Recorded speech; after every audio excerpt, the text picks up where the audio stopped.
Okay. Like I said earlier, this is the Sunday School's lesson for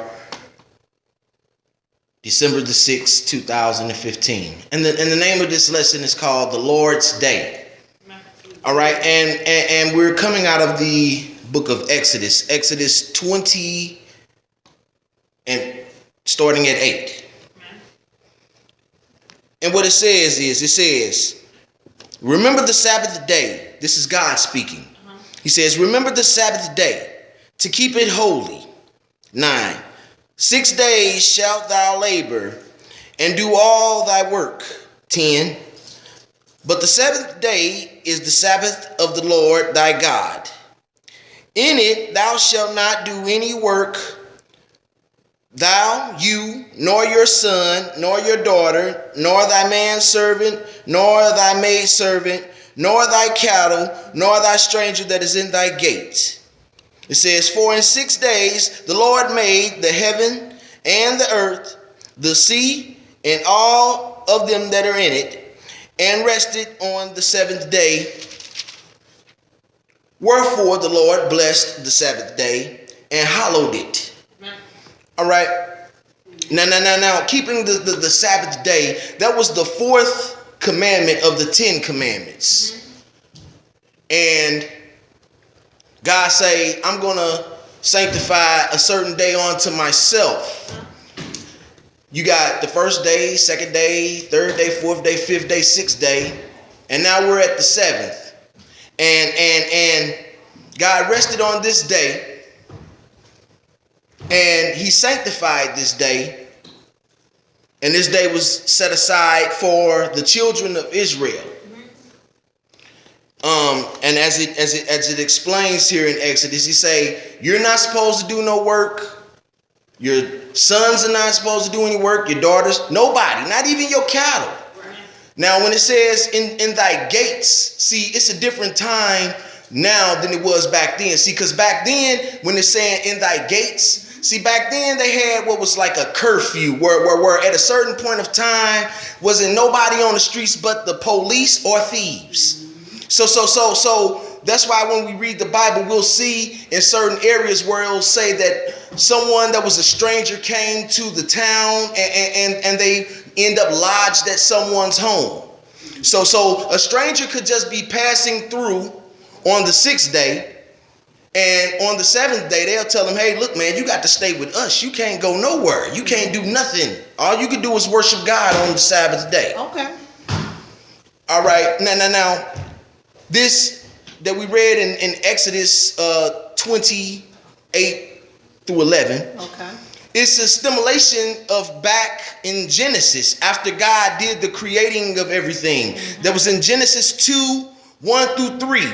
And what it says, thus the heavens and earth were finished, and all the hosts of them. And on the seventh day, God ended his work which he had made, and he rested on the seventh day from all his work which he had made. And God blessed the seventh day and sanctified it, because that in it he had rested from all his work which God had created and made. Okay. Now that was right after the creation of man, because man was made on the 6th day. Now on this remembering the Sabbath day, it is a very important thing that we have to understand the time period and the way that they calculated time and recognized time from then to now. Now a pagan world / society has implanted us with ideologies and mythologies that put us in direct opposition of God. Now, what I mean by that is today, on this day, this is Sunday, December the 6th, 2015. Well, what does Sunday mean? That's the mythology and the ideology that was adopted from the Egyptians and the Greek. Sunday is the day of the sun, not the S-O-N sun, but the S-U-N sun. And today is December. What does December mean?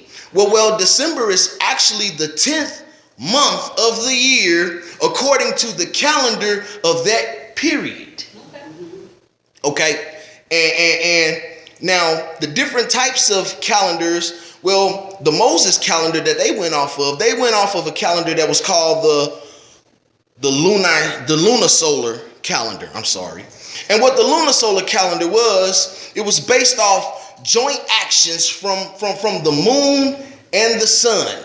Now it's important that we understand from the moon to the sun, because in creation, what does it say? It say on this day God did this, and it was the evening and the morning. So the evening was first. So the joint action from the moon and the sun is how they calculated their day in the lunisolar calendar. Now the types of calendar that fall up under this is the Hebrew calendar, the Hindu calendar, the Tibetan calendar, along with the Babylonian calendar.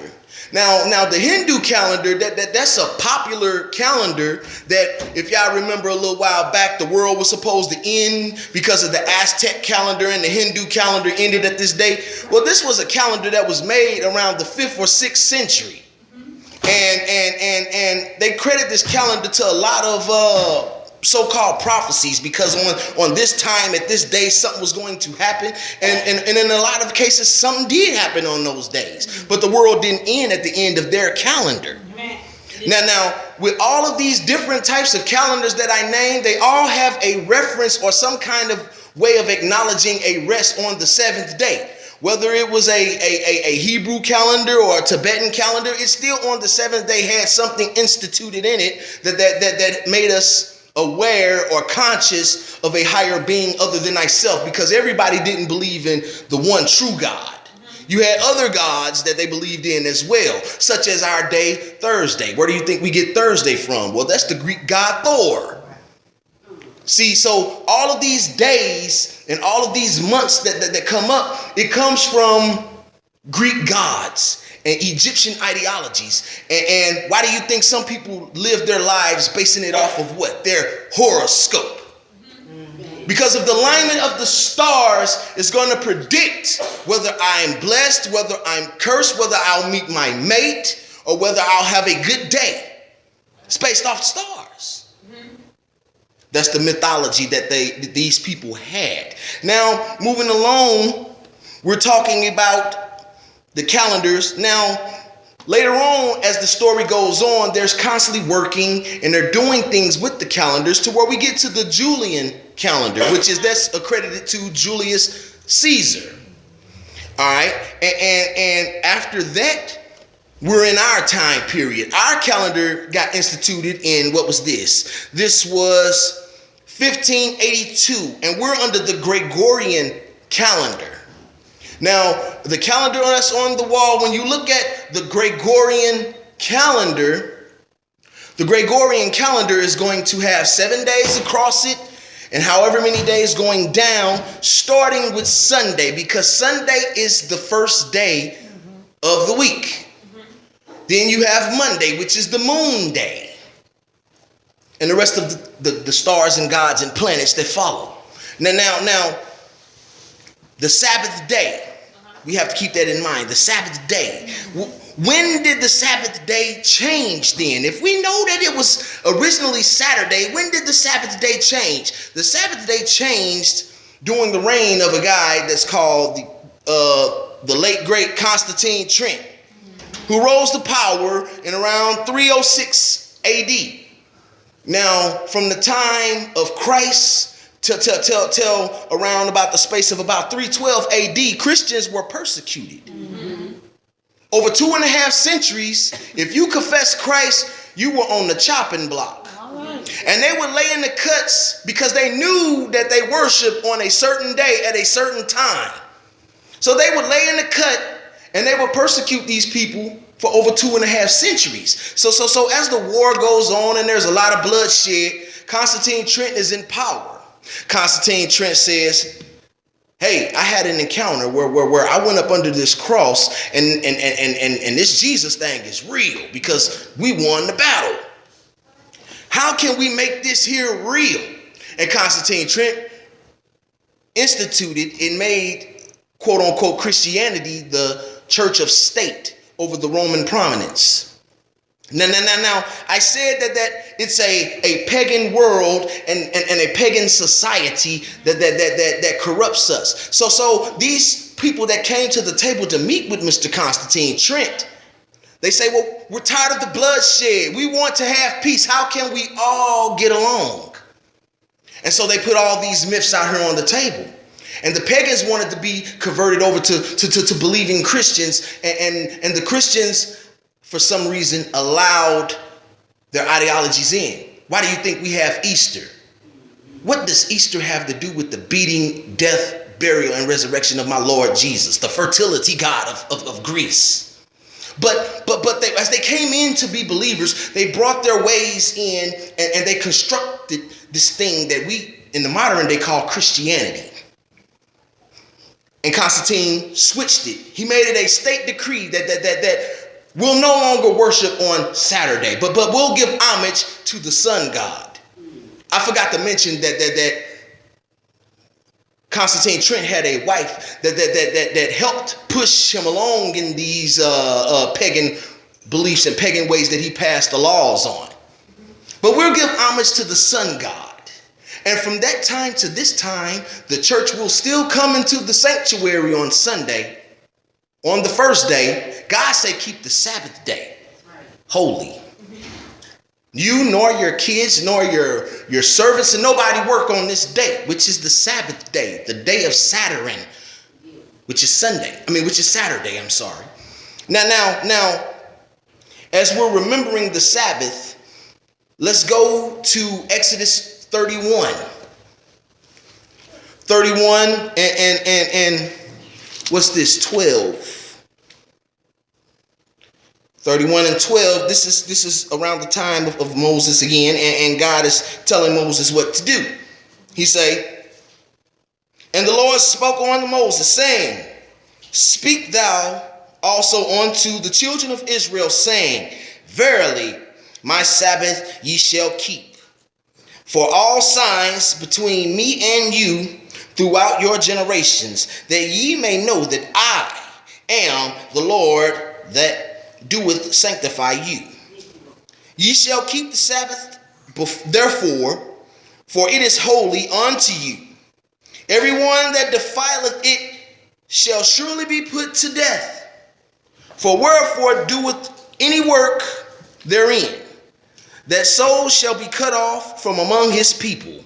15, he says, 6 days may work be done, but in the seventh is the Sabbath of rest, holy to the Lord. Wherefore doeth any work in the Sabbath day, he shall surely be put to death. Now God is saying, if you do anything on the Sabbath day, the day that I personally set aside, you'll surely be put to death. But we have to understand the types of church. Now we evolved in the church. We've come from a Orthodox church that was the church of the Pharisees and stuff, the Orthodox church, to a unorthodox church, which is an apocalyptic church, which is the church of Christ. To what we're in now is the modern day church. These are principles and things that have been constructed within the last 500 years. So within the last 500 years, we have adopted an Egyptian and a Greek ideology of worshiping on Sunday versus the true day that God told us to. Now, as we move forward,